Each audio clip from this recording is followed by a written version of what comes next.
이 이야기를 들어보셨을 것입니다. 딱따구리가 천둥 번개가 치는 날에 고목나무에 올라가서 벌레를 쪼아 먹고 있었습니다. 똑똑똑똑 나무를 치는 순간 나뭇가지가 부러집니다. 딱따구리는 깜짝 놀라서 하늘을 날아가며 하는 말이 "내 힘이 정말로 세구나" 였습니다. 벼락이 떨어져 나뭇가지가 부러진 것을 착각해서 자기 힘으로 된 줄 알았다라는 것입니다. 혹시 우리는 살아가면서 내 힘으로 이 땅을 잘 살아가고 있다, 내 능력으로 충분히 이 땅을 살 수 있다라고 혹시 착각 속에 살아가고 있지는 않습니까? 아니면 우리가 하나님께 은혜를 받을 때 내가 잘나서 내가 무언가 해서 은혜를 충만히 받는구나 라고 생각하고 있지는 않습니까? 오늘 말씀의 요나가 어쩌면 그런 착각 속에 살았던 것 같습니다. 오늘 말씀에 보면 우리가 잘 알듯이 요나는 박농쿨이 사라진 것에 대해서 하나님을 원망하게 됩니다. 여러분, 이 박농쿨이 무엇을 의미합니까? 먼저 요나서 4장 8절 말씀을 보겠습니다. 해가 뜰 때에 하나님이 뜨거운 동풍을 예비하셨고 해는 요나의 머리에 쪼임에 요나가 혼미하여 스스로 죽기를 구하여 이르되 사는 것보다 죽는 것이 내게 나으니이다 하니라. 앞서 요나에게 박농쿨이 생겼다가 사라질 그때에 8절 말씀과 같이 하나님께서 뜨거운 동풍을 준비하셨습니다. 그리고 해는 요나의 머리를 쪼고 있습니다. 일반적으로 저희가 맞이하는 그런 더위보다 더 뜨겁게 하나님께서 예배해 놓으셨고, 또 그 정도가 얼마나 심하면 요나가 혼미해졌다라고 이야기를 하고 있습니다. 그리고 스스로 죽기를 구한다라고 말씀하고 있습니다. 아직도 여름 같죠. 뉴스에 양산을 썼을 때와 양산을 쓰지 않았을 때 온도 체크를 한번 한 적이 있더라고요. 그래서 그것을 본 적이 있는데 한쪽에는 양산을 쓴 사람, 또 한쪽에는 양산을 쓰지 않은 사람 해서 열화상 카메라로 그 온도를 측정하니까 양산을 쓰지 않은 쪽의 온도는 저온을 나타내는 푸른색이 되었고, 양산을 쓰지 않은 쪽은 그 붉은색을 나타내었다고 합니다. 쓴 쪽은 푸른색, 쓰지 않은 쪽은 붉은색. 그리고 15분 뒤에 양산을 쓴 사람의 머리 쪽에는 머리 표면의 온도를 재어보니까 37도가 되었고, 양산을 쓰지 않은 사람의 온도는 65도였다라는 것입니다. 한번 테스트를 저도 해봤는데요. 쓴 것과 쓰지 않은 것의 차이가 너무너무 많이 나더라고요. 그래서 우리 권사님들, 집사님들 보면 항상 양산을 쓰고 다니시는데 저희 아내도 양산을 쓰고 다니더라고요. 왜 쓰고 다니나 저 불편한 걸 생각했던 것이 이번 뉴스를 통해서 다 이해를 하게 되었습니다. 요나가 지금 너무나 뜨거운 그 가정 속에서 만약 이전과 같이 박농쿨이 있었다면, 이 박농쿨이 있었다면 이 더위를 극복할 수 있었을 것입니다.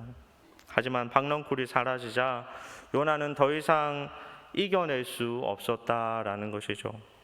성도님 여러분, 이 박농쿨이 무엇입니까? 이 박농쿨이 바로 하나님의 은혜인 줄 믿으시기 바랍니다. 우리는 이렇게 박농쿨의 은혜가 없이는 살아갈 수 없는 존재, 은혜가 있다면 살 수 있지만 은혜가 없다면 살 수 없는 존재라는 것입니다.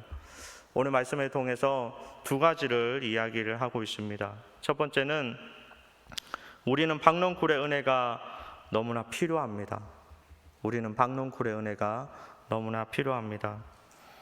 요나서 4장 6절 말씀을 우리 다 함께 읽겠습니다. 요나서 4장 6절 말씀. 하나님 여호와께서 박농쿨을 예비하사 요나를 가리게 하셨으니 이는 그의 머리를 위하여 그늘이 지게 하며 그의 괴로움을 면하게 하려 하심이었더라. 요나가 박농쿨로 말미암아 크게 기뻐하였더니. 아멘. 하나님은 우리에게 박넝쿨과 같은 은혜를 주시면서 우리를 가려주시고 쉼을 주시며 또 피할 길을 주시며 괴로움을 면할 길을 열어주십니다. 하나님께서 지금 요나에게 박넝쿨이 있다가 사라지는 것을 경험하게 하면서 우리에게 이 은혜가, 박넝쿨이 얼마나 소중한지를 말씀하고 있는 것입니다. 사랑하는 성도님 여러분, 지금 어떻게 살아가고 있습니까? 하나님의 은혜 속에서 살아가고 있습니까? 하나님 주시는 박넝쿨 그 안에 피하면서 쉼을 누리며 평안을 누리며 고통과 괴로움을 덜어가며 살아가고 있습니까? 앞서 불렀던 우리가 찬양처럼 은혜 아니면 뭐죠? 살아갈 수가 없네. 은혜 아니면 살아갈 수가 없는 존재임을 잊지 않는 저와 여러분 되기를 주님의 이름으로 축복합니다. 하나님의 은혜가 꼭 필요한 존재, 하나님의 은혜가 있어서 우리는 안전하고 하나님의 은혜가 있어서 우리는 이 땅에서 승리합니다. 하나님의 은혜가 있어야 우리는 기쁨을 누리고 하나님의 은혜가 있어야 우리는 살아갈 수 있습니다. 우리의 평안, 우리의 보호, 우리의 능력, 우리의 살 길을 열어주시는 하나님의 은혜를 더욱더 간절하게 사모하고 더 원합니다. 더 필요합니다. 그 은혜와 더 가까이 풍성한 삶을 살아가는 저와 여러분 되기를 주님의 이름으로 축복합니다. 두 번째, 그들도 박넝쿨의 은혜가 반드시 필요합니다. 그들도 박넝쿨의 은혜가 반드시 필요합니다. 요나서 4장 11절 말씀을 보겠습니다. 함께 읽겠습니다. 하물며 이 큰 성 니느웨는 좌우를 분별하지 못하는 자가 12만여 명이요 가축도 많이 있나니 내가 어찌 아끼지 아니하겠느냐 하시니라. 아멘.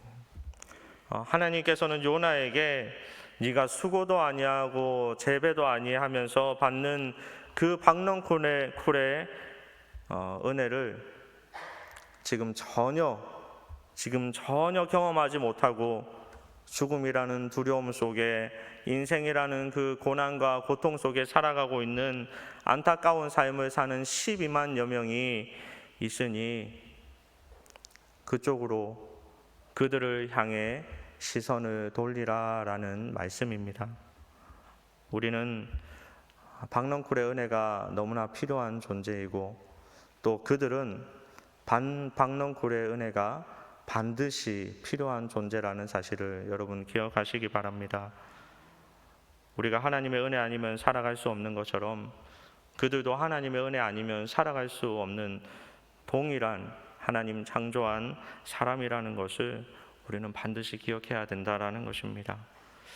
매일매일 하나님께서 주시는 은혜 때문에 우리는 태양과 같은 뜨거운 이 땅을 살아갈 때 고난을 피하고 태양을 그 가운데서도 쉼을 누리며 자유하며 감사와 기쁨으로 살아갑니다. 하지만 여전히 그 은혜를 모르고 살아가는 수많은 영혼들은, 우리 믿지 않는 가족들, 믿지 않는 이웃들은 여전히 그 땡볕에 그대로 태양을 맞이하며 인생의 고난을 맞이하면서 아무 박넝쿨도 없이 살아가고 있습니다. 그럼 우리가 쉬고 있는, 우리가 평안을 누리는 그 박넝쿨 안에 우리 믿지 않는 자들도 함께 그 안에 들어와서 그 안에서 평안과 쉼을 누릴 수 있도록 우리가 무엇을 해야 되겠습니까? 그들을 위해서 기도하고 그들을 위해서, 그들을 향해서 전도하고 그들에게 사랑, 그리스도의 사랑을 전하는 그 일이 저와 여러분이 해야 될 일임을 여러분 믿고 전도하고 사랑하고 기도하는 인생이 우리의 삶이 되기를 주님의 이름으로 축복합니다. 말씀을 정리하겠습니다. 우리는 박넝쿨의 은혜가 너무나 필요하고 그것이 없으면 살 수가 없습니다. 그리고 그들도, 믿지 않는 가족도 이웃도 그 박넝쿨의 은혜 없이는 반드시 그 은혜가 있어야지만 살 수 있는 존재들입니다. 은혜 없이 살 수 없는 나, 은혜 없이 살 수 없는 그들, 하나님께서 내가 어찌 아끼지 아니하겠느냐 하신 그 말씀처럼 하나님은 저와 여러분 그리고 믿지 않는 이들을 모두 아끼면서 사랑하신다라는 사실을 기억하면서 여전히 은혜 없이 사는 수많은 이들을 향해서 우리도 눈을 돌리고 그들을 위해서 기도하며 사랑하며 또 우리 안에 더 풍성한 은혜를 함께 나누며 살아가는 저와 여러분의 인생이 되기를 주님의 이름으로 축복합니다.